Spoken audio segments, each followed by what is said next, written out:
The massive crystal dome of Station Alpha 7 sparkled with cold light as emergency alarms echoed through its corridors.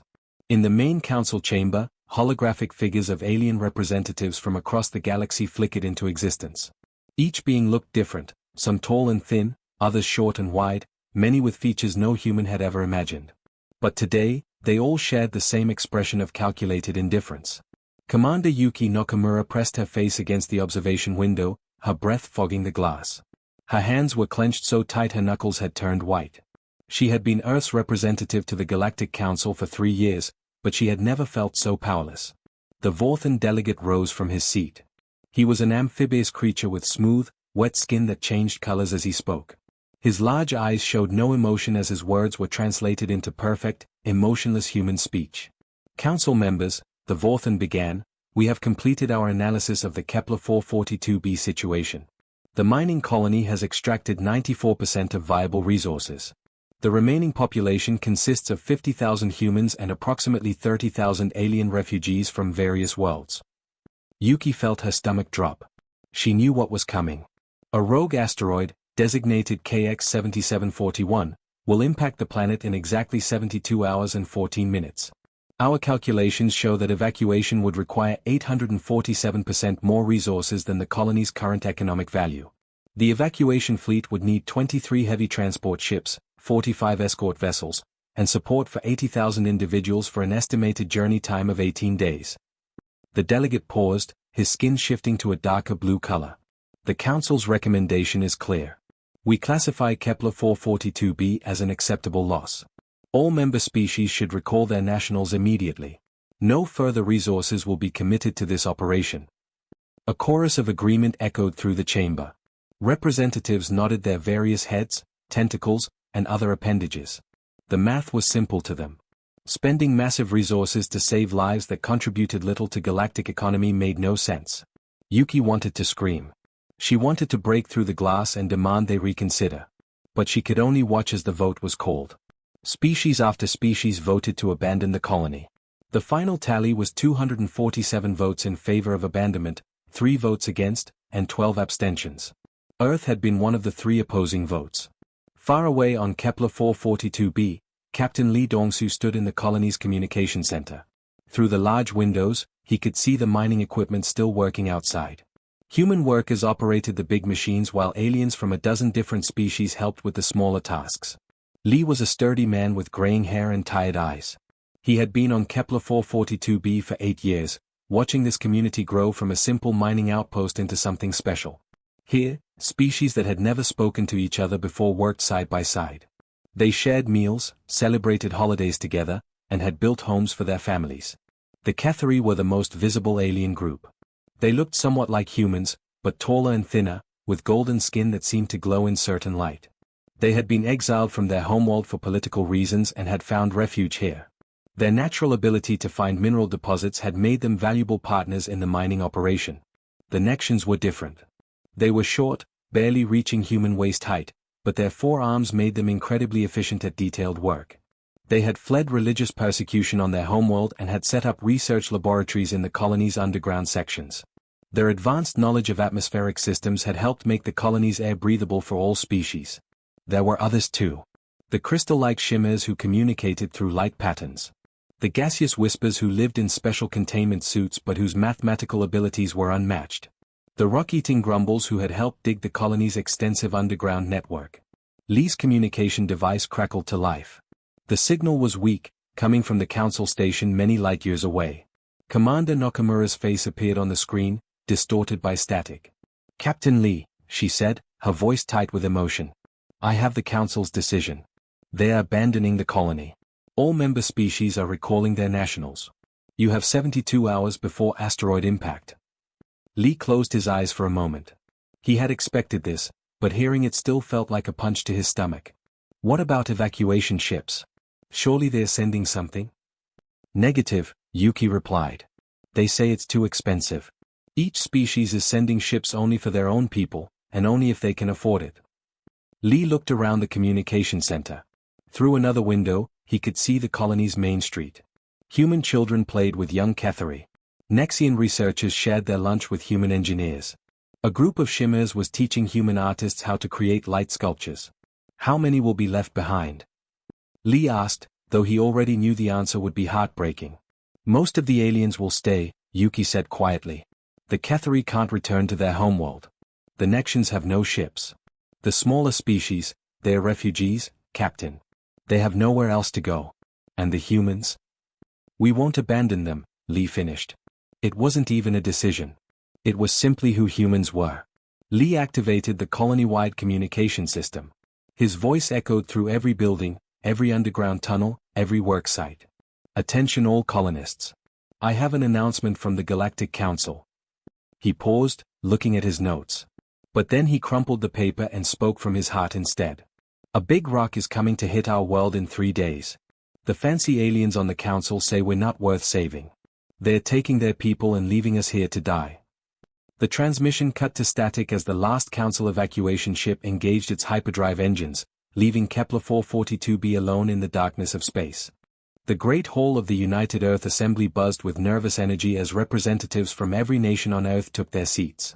The massive screens around the room showed star maps, ship locations, and countdown timers that made everyone's heart race. In the center of it all stood President Park Jin-woo, a man who had spent his entire political career avoiding wars and conflicts. Today, he was about to declare the biggest rescue mission in human history. Park looked tired. His usually perfect black hair was messy, and his suit jacket hung loose on his shoulders. He had not slept in 2 days, ever since the news came from Kepler 442b.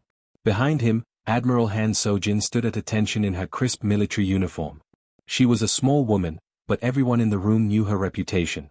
She had commanded Earth's deep space fleet for 12 years and had never lost a battle or abandoned a mission.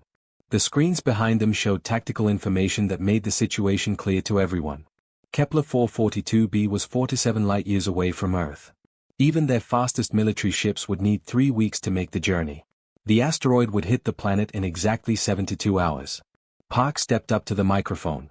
His voice was calm and steady, but everyone could hear the anger underneath. My fellow humans, he began. 3 hours ago, the Galactic Council made a decision.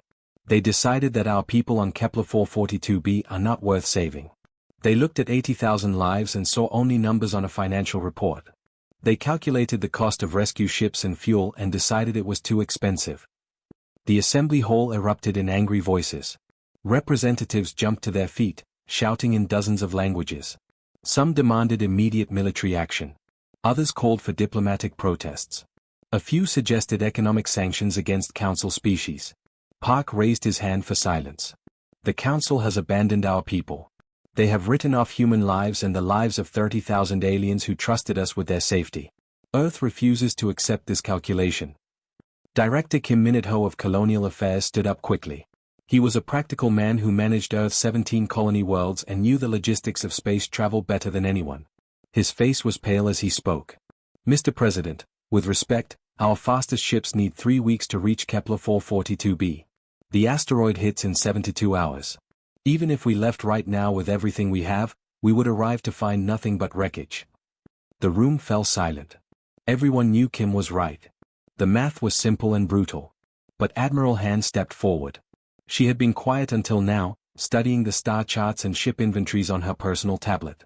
When she spoke, her voice cut through the silence like a knife. Then we don't use our fastest ships, she said firmly. We use everything. Cargo haulers, passenger liners, research vessels, mining ships, even old transport boats. We strip hyperdrives from decommissioned military vessels and retrofit them into anything that can hold people. Director Kim shook his head. Admiral, that's impossible. Most of those ships don't have hyperdrives. The ones that do can't make the journey safely. You're talking about jury-rigging life support systems and navigation computers in ships that were never meant for deep space travel. Then we make them meant for it, Han replied. We have 48 hours to perform miracles. I've seen this species perform miracles before. Dr. Choi Hyjin from the Advanced Propulsion Lab suddenly stood up. She was young for such an important position, barely 30 years old, but her work with experimental engines had earned her respect throughout the scientific community. Her hands shook as she accessed the assembly's main display. We've been working on something, she said quietly. Quantum tunnel drives. The theory is that we can fold spacetime to create shortcuts across long distances.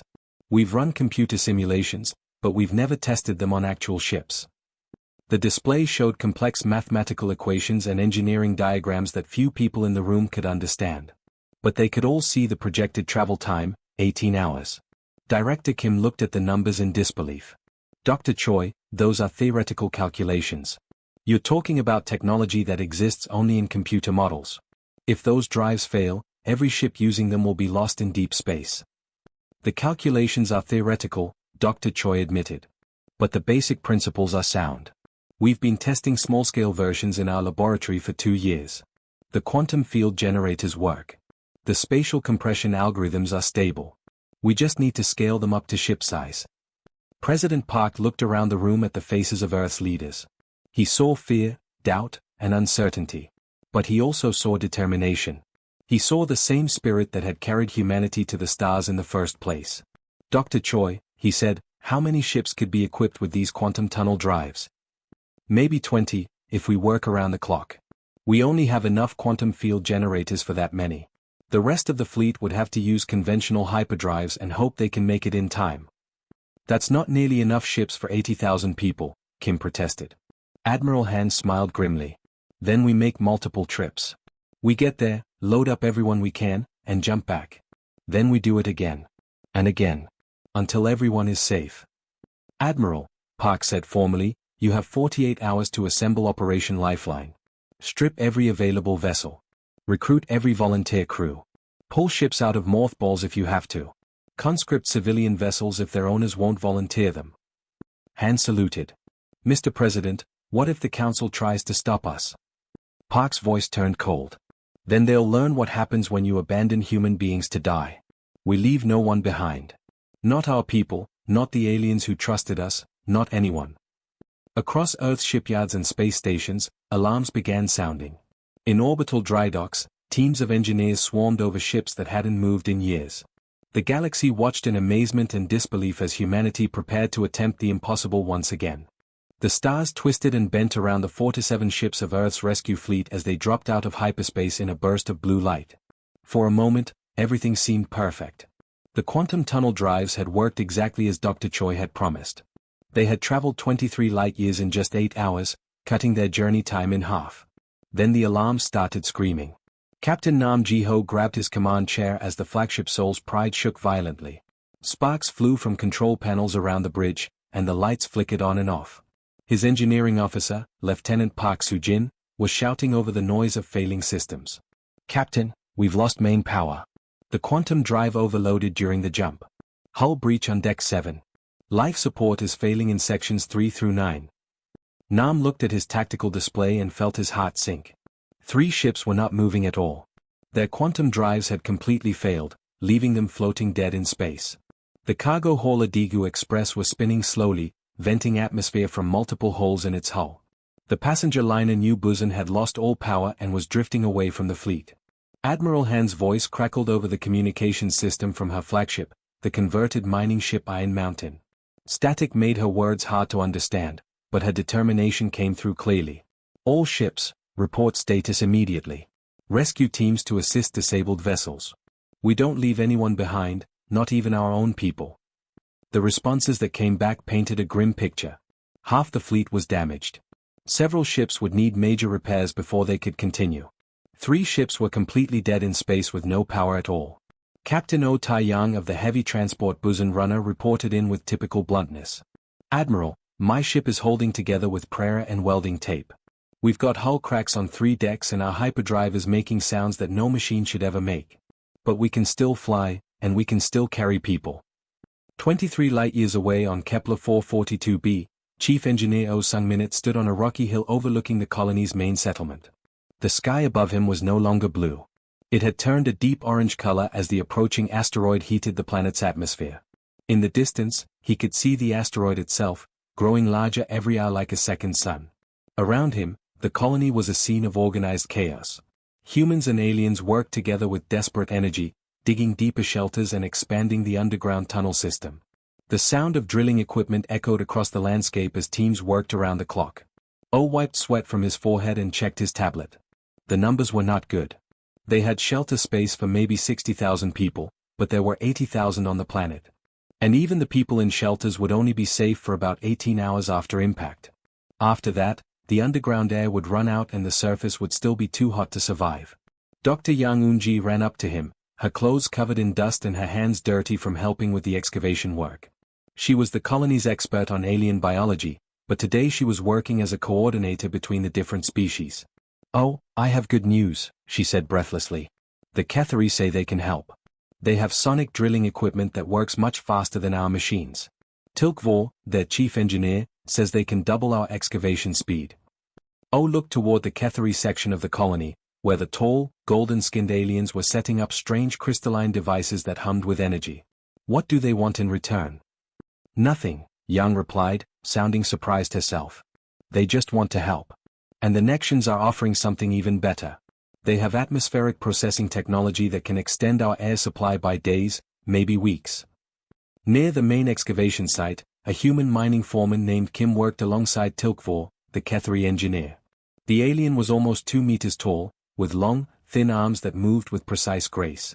His sonic excavator looked nothing like human drilling equipment. Instead of spinning bits and hammers, it used focused sound waves to break apart rock. "Your machine is amazing," Kim said, watching as the Kethari device carved through solid rock like it was soft clay. "Why didn't you share this technology before?" Tilkvor's voice came through his translation device with a musical quality. "Before, we were guests in your colony. We did not want to seem like we were trying to take over your work. But now we are all facing death together. There is no time for pride or secrets." In the colony's command center, Captain Lee Dongsu coordinated the massive effort. His communications board showed dozens of work teams spread across the planet. Human miners, Kethari engineers, Nexian technicians, and members of 6 other alien species were all working together with a unity that had never existed before. The Shimmers, who looked like living crystals, were using their natural ability to reinforce tunnel walls. The gaseous whispers were calculating the exact airflow needed for the expanded shelter system. Even the rock-eating grumbles were helping, consuming debris to clear tunnel pathways. Lee's long-range communicator crackled with a weak signal from space. Admiral Han's voice was barely audible through the static. "Colony Command, this is Admiral Han. We're 23 light-years out with 47 ships. Half our fleet is damaged, but we're still coming. What's your situation?" Lee looked at his status boards. The numbers were still terrible, but they were getting better every hour. "Admiral, we've got maybe 18 hours of shelter time when that asteroid hits. The alien refugees are sharing their technology with us. We're digging deeper and faster than we ever thought possible." "Understood, Colony. We'll be there in 12 hours. Hold on." Lee ended the transmission and looked around the command center. Through the windows, he could see humans and aliens working side by side in the orange light of the approaching asteroid. They had built something special here on Kepler 442b. Now they just had to survive long enough to save it. The damaged Earth fleet dropped out of hyperspace near Kepler 442b just as the massive asteroid filled their view screens. Captain Nam Jiho stared at the thing through the cracked windows of his bridge and felt his mouth go dry. The asteroid was huge, bigger than most moons, and it glowed with heat from its high-speed journey through space. Chunks of metal and rock stuck out from its surface like the teeth of some ancient monster. 6 hours until impact, his navigation officer reported quietly. "The asteroid is moving at 47,000 kilometers per hour. Even if we could stop it completely, the debris would still destroy most of the planet's surface." Admiral Han's voice came over the fleet communications channel. Half the ships were barely working, held together by emergency repairs and the determination of their crews. 3 ships had been lost completely during the journey, their crews rescued by other vessels in the fleet. "All ships, begin evacuation immediately," Han ordered. "Every transport that can still fly, get down to the surface and start loading people. We have maybe 4 hours of actual evacuation time before we have to leave or get caught in the impact." Captain Oh Taiyang of the heavy lifter Busan Runner was already coordinating with the surface teams. His ship was one of the largest in the fleet, able to carry 3,000 people if they packed them in like cargo. Through his communications system, he could hear the chaos on the planet below. "Surface teams, this is Busan Runner. What's your status down there?" Captain Lee's voice crackled back through the static. "We've got 17,000 people in the deep underground shelters. The Nexian atmospheric processes are keeping the air clean, but the tunnels are at maximum capacity. We can't fit everyone underground, and we can't get them all to the surface evacuation points in time." Oh looked at his tactical display. Even if every ship in the fleet made multiple trips, they couldn't evacuate 80,000 people in 4 hours. The math was brutal and simple. That's when Admiral Han made the decision that would change everything. All ships with working quantum drives, prepare for asteroid deflection, she announced. We're going to use our quantum tunnel technology to push this asteroid off course. The bridge of every ship in the fleet went silent. Captain Nam looked at his engineering officer in disbelief. Lieutenant Park Soo-jin was staring at her instruments like they were showing impossible readings. Admiral, Nam said carefully, our quantum drives are barely functional. Most of them are damaged from the hyperspace jump. And deflecting an asteroid that size is impossible with conventional technology, Han finished. But our quantum tunnel drives don't use conventional technology. They fold spacetime itself. If we can create tunnels around the asteroid, we can push it off course. Back on Earth, Dr. Choi Hyjin was monitoring the fleet's progress from her laboratory. When she heard Han's plan, she nearly dropped her coffee cup. Her hands flew over her computer keyboard as she ran emergency calculations. Admiral Han, she transmitted urgently. Creating quantum tunnels inside a gravity well that large could collapse the entire spacetime matrix in the system. The gravitational stress could tear holes in reality itself. Han's reply was calm and steady. Then we'd better not miss, Doctor. On the surface of Kepler 442b, an amazing thing was happening. Species that had been strangers months ago were working together like they had known each other for centuries. Ketheri engineers were setting up their sonic disruptor devices around the planet's surface, aiming them at the asteroid.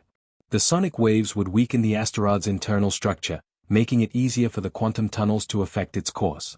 The Nexians had brought out their most advanced gravity manipulation technology.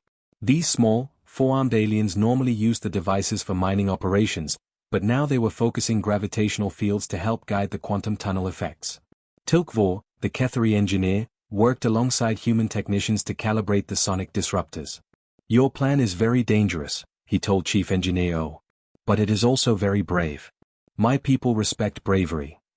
Dr. Yang coordinated between the different alien species, making sure their technologies work together. The Shimmers are using their crystalline bodies to create resonance points, she reported to Lee. The Whispers are calculating gravitational variables in real time. Even the Grumbles are helping by eating rock debris that might interfere with the gravitational fields. In space, the human ships began forming up around the asteroid. The quantum tunnel drives on 23 ships were still working, though most were damaged and unstable. Lieutenant Kang Hyun-woo watched his instruments on the Iron Mountain as Admiral Han gave the final order. All ships, begin quantum tunnel formation on my mark. Target the asteroid's leading edge.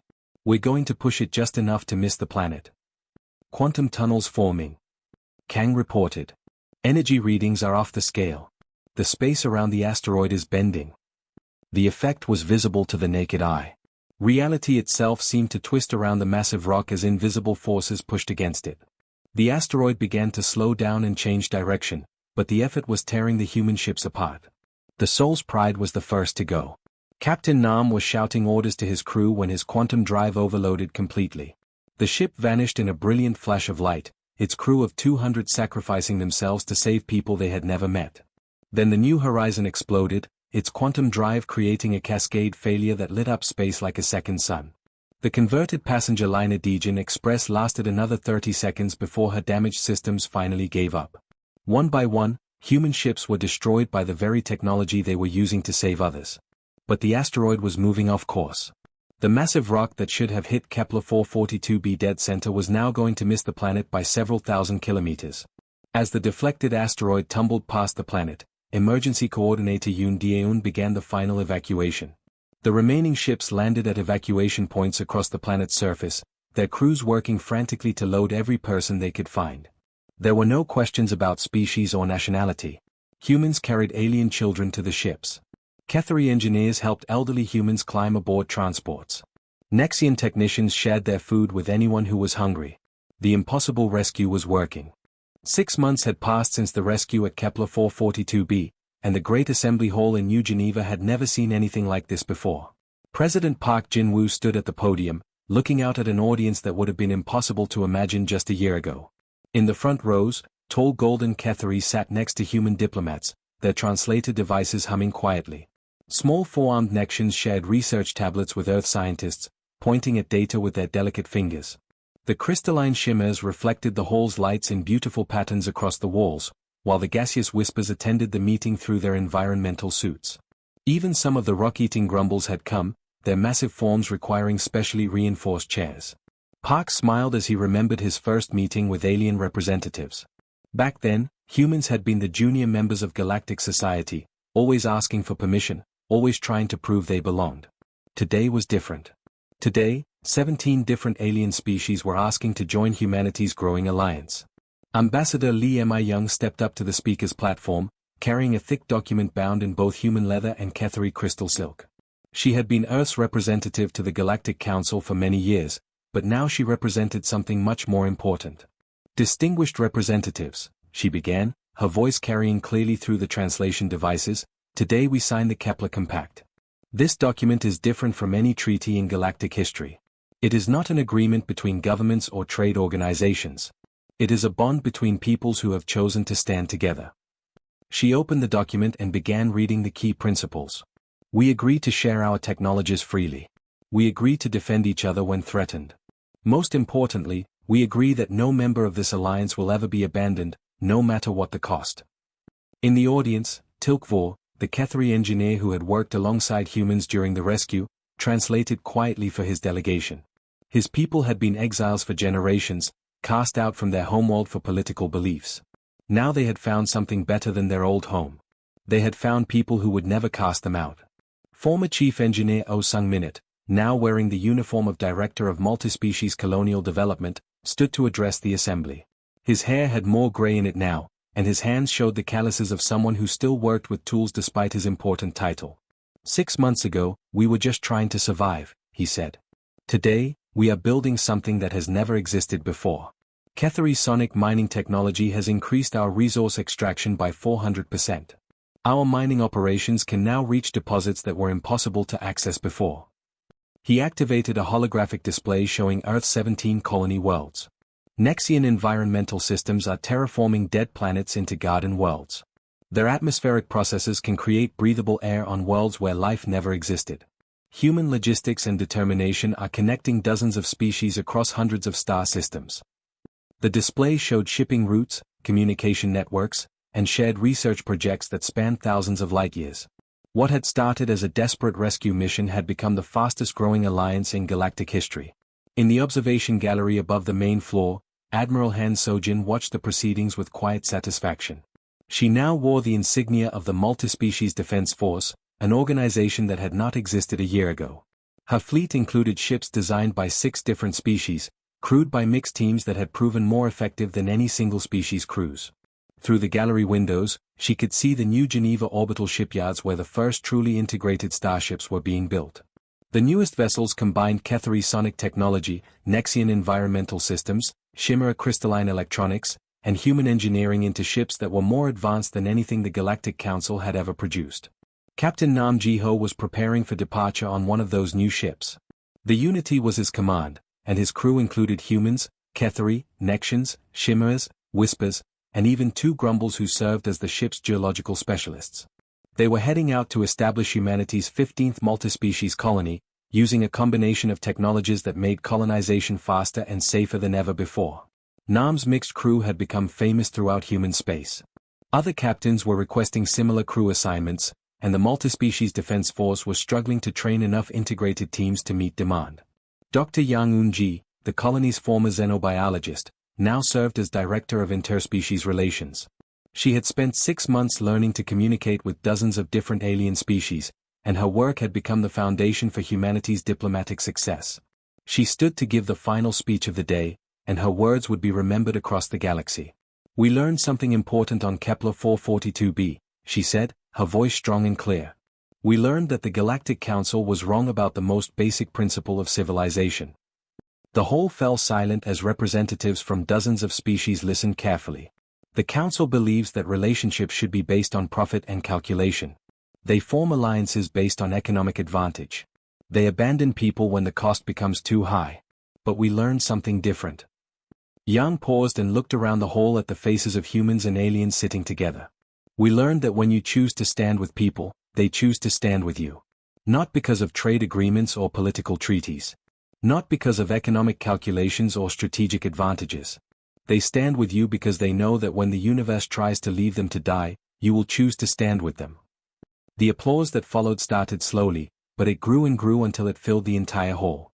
The sound echoed through the translation devices in dozens of languages, creating a harmony that had never been heard before in galactic politics. Outside the assembly hall, news reporters from across human space broadcast the ceremony to 17 colony worlds and dozens of space stations. But the real audience was much larger. Across the galaxy, species that had been ignored or abandoned by the Galactic Council watched the proceedings and began to wonder if there might be a better way to live among the stars. The Kepler Compact was just the beginning. In the months and years that followed, the alliance would grow to include 4 to 7 species and more than 100 worlds. But it all started with a simple human principle that the galaxy had forgotten: nobody gets left behind.